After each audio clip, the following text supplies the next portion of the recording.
சிவாக்கு நடந்த நிலைமைய பத்தி யோசிச்சுட்டே இருக்காங்க சிந்து. எப்படி டாக்டர நான் காப்பாத்த போறேன்? ஒண்ணுமே புரியலையே! டாக்டர் வந்து தண்டனை அனுபவிக்கக்கூடாது. இதுக்கு நான் தான் காரணம். நான் என்னதான் செய்றது? அப்படின்னு சொல்லிட்டு யோசிச்சுட்டே இருக்காங்க. அப்ப கரெக்ட்டா சிவா என்ன பண்றாரு, அவரோட டாக்குமெண்ட்ஸ் எல்லாமே எடுத்துட்டு சிந்து கிட்ட வராரு. "இங்க பாரு சிந்து, இதுதான் என்னோட ஃபுல் வந்து பேங்க்கு டீட்டெயில்ஸ், அதுக்கப்புறம் டாக்குமெண்ட்ஸ் என்னென்ன இருக்கு, கேஷ் என்னென்ன இருக்கு, எல்லாமே இதில இருக்கு. இந்த வீட்டு சம்மந்தப்பட்ட பொருள் எல்லாமே டாக்குமெண்ட்ஸ் கூட இதில இருக்கு. இங்க பாரு, பெரியம்மாக்கு வந்து தர வேண்டியது எல்லாமே இதில இருக்கு. என்கிட்ட ஒப்படைச்சதெல்லாம் உன்கிட்ட நான் ஒப்படைக்கிறேன். இந்த விஷயத்த வச்சு எப்படியாவது நீ தான் பார்த்துக்கணும். இது எல்லாமே நான் சொல்றேன். ஏன்னா நாளைக்கு தீர்ப்பு எப்படி வரும்னு தெரியாது. ஒரு வேளை எனக்கு தண்டனை கிடைச்சாலும் கிடைக்கலாம். அப்போ நான் வந்து ஜெயிலுக்கு போயிட்டேன்னா ரொம்ப கஷ்டமாயிடும். அதுக்கு தான் இப்போவே நான் உன்கிட்ட எல்லாத்தையும் ஒப்படைக்கிறேன். ஞாபகமா வச்சுக்கோ. எல்லாமே பக்காவா இருக்கு." அப்படி சொல்லிட்டு போறாரு. "ஏன் டாக்டர் இவ்வளோ பண்ற?" அப்படின்னோனே, "நான் உண்மைய தான் சிந்து சொல்றேன். ரியாலிட்டி எப்போ புரிஞ்சுக்கணும். நம்ம ஒரு தப்பு செஞ்சிருக்கோம். அதுக்கு தண்டனை நம்ம அனுபவிக்கிறதுக்கு தயாரா இருக்கணும்." அப்படி சொல்லிட்டு போறாரு.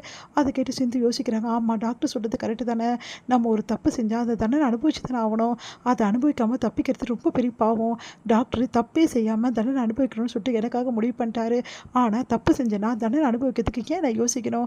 சுயநலமா நான் இருக்கக்கூடாது. இதுக்கப்புறமாவும் டாக்டர் எனக்காக தண்டனை அனுபவிக்கிறதுக்கு என்னால் தாங்க முடியாது. அதுக்காக டாக்டருக்காக நான் என்ன வேணாலும் செய்வேன்னு சொல்லிட்டு இருக்கிறது அர்த்தமே கிடையாது. அதனால டாக்டர், நீ என்ன நினைச்சாலும் சரி, என்னை தடுத்தாலும் சரி, நான் எல்லா உண்மையும் சொல்லி நீ நல்லவன்னு சொல்லிட்டு நான் கண்டிப்பாக நிரூபிப்பேன். என்ன நடந்தாலும் பரவாயில்ல, எனக்கு அதை பற்றி கவலையே இல்லை. என் அப்பா அம்மா இந்த உலகத்தை விட்டு போயிடுவாங்க, உன்னோட பெரியம்மா இந்த உலகத்தை விட்டு போயிடுவாங்கன்னு சொல்லிட்டு பயந்துட்டு இருந்தோம். ஆனால் அவங்கக்கிட்ட எப்படி நான் மன்னிப்பு கேட்கணுமோ அப்படி கதறி விழுந்து நான் மன்னிப்பு கேட்டு அவங்கள காப்பாற்றுவேன். நான் விட மாட்டேன், அவங்களையும் விட மாட்டேன், உன்னையும் நான் விட மாட்டேன். இதுதான் என்னோட முடிவு. நாளைக்கு நான் கோர்ட்டில் கண்டிப்பாக எல்லா விஷயத்தையும் சொல்ல தான் போகிறேன் டாக்டரே. என்ன நடந்தாலும் சரி அப்படி சொல்லிட்டு யோசிக்கிறாங்க.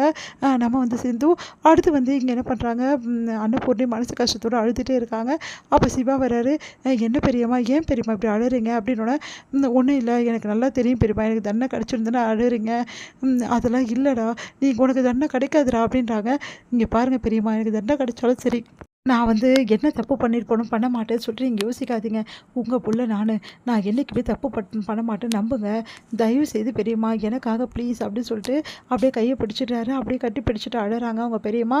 இங்கே வந்து என்ன பண்ணுறாங்க, செம்ம டென்ஷனாக ஸ்னேகா வராங்க. ஷாமை தண்ணி தெளித்து எழுப்புறாங்க. ஷாம் வந்து, "ஏன் ஸ்னேகா, என்னை மறந்துட்டியா?" அப்படின்னு சொல்லிட்டு கேட்குறா. "உன்னெல்லாம் ஞாபகம் வச்சுக்க முன்ன அவசியம் கிடையாது. உன்னை நான் எப்போவும் மறந்துட்டேன். மரியாதையே இங்கேருந்து போயிடு. முக்கியமான விஷயம் என்னென்னா, நீ என்னை மறந்துடணும். அப்படி மறந்துட்டு போனேன்னா உன்னை விட்டுறேன். அப்படி இல்லை என்ன தான் நினச்சிட்டு இருப்பேன் அப்படின்னா, என் அப்பா உன்னை சும்மாவே விட மாட்டார். உன்னை கண்டிப்பாக இந்த உலகத்தை விட்டு அமுச்சிடுவார்." "ஏன் ஸ்னேகா இப்படிலாம் பேசுகிற? என்னை எப்படிலாம் லவ் பண்ண? நானாக உன்னை ப்ரப்போஸ் பண்ணேன்? நீ தானே என்கிட்ட ப்ரப்போஸ் பண்ண. நீ தானே என்னை சுற்றி சுற்றி வந்த. எல்லாம் நீ பண்ணிவிட்டு கடைசியில் வந்து நான் விரும்பி உன்னை வந்து அவ்வளோ உயிருக்கு உயிரை நேசித்தோன்னே இந்த மாதிரி பண்ணுறியே, இதெல்லாம் நியாயமா? ஒரு பொண்ணு விரும்பலை சொன்னால் விட்டுடணும். நீ ஏன் விரும்பலைன்னு சொல்கிற? இப்போ அந்த டாக்டருக்காக தான் இப்படிலாம் பண்ணிகிட்ருக்க. சொன்னால் புரிஞ்சுக்கோ. நான் தான் உன் மேலே உயிரை வச்சுருக்கேன். ஏன் புரிஞ்சிக்கவே மாட்டேங்கிற?" அப்படி. "நீங்கள் பாருங்க, எனக்கு அதெல்லாம் தேவையில்லை. நீ வேணான்னா வேணாம் தான். எனக்கு வந்து சிவா தான் வேணும். நீ தேவை கிடையாது. உன்னை மறந்துட்டியா? நம்ம 2 பேரும் எப்படிலாம் பழகணும், எப்படிலாம் இருந்தோம், எல்லாத்தையும் மறந்துட்டியா?" அப்படின்னா, "ஆமாம், எல்லாத்தையும் மறந்துட்டேன். எனக்கு நீ தேவை கிடையாது. அதனால் நான் என்ன வேணா இப்படியே நீ பேசிட்டு தான் வச்சுக்கோயேன், கண்டிப்பாக உன்னை வந்து இந்த உலகத்தை விட்டு அனுப்புறதுக்கு எங்கள் அப்பா எல்லா ஏற்பாடும் பண்ணிடுவார்." நானும் சரின்னு சொல்லிடுவேன். "அப்புறம் நீ யோசிச்சு நல்ல முடிவு போ." அப்படி சொல்லிட்டு போகிறாங்க. அதை கேட்டுட்டு வந்து, "ஏன் இப்படிலாம் பண்ணுறா?" அப்படின்னு சொல்லிட்டு செமையாக டென்ஷன் ஆகிறாங்க. இங்கே வந்து எப்படியாவது சாமை வந்து கண்டுபிடிக்கணும் அப்படின்னு சொல்லிட்டு என்ன பண்ணுறாரு, ராம் வந்து தேடிட்டுருக்காரு. எப்படியாவது என்னோட சாமி எங்கே இருக்கான்னு கண்டிப்பாக நான் கண்டுபிடிப்பேன். எல்லாம் அவளோட வேலையாக தான் இருக்கும். நான் சும்மாவே விட மாட்டேன் ஸ்னேகா உன்னை. என்னோட ஃப்ரெண்டுக்கு ஏதாவது ஆயிடுச்சு, இதுக்கப்புறம் நீயும் சரி உன் அப்பாவும் சரி இந்த உலகத்தை இருக்க முடியாது." அப்படின்னு டென்ஷன்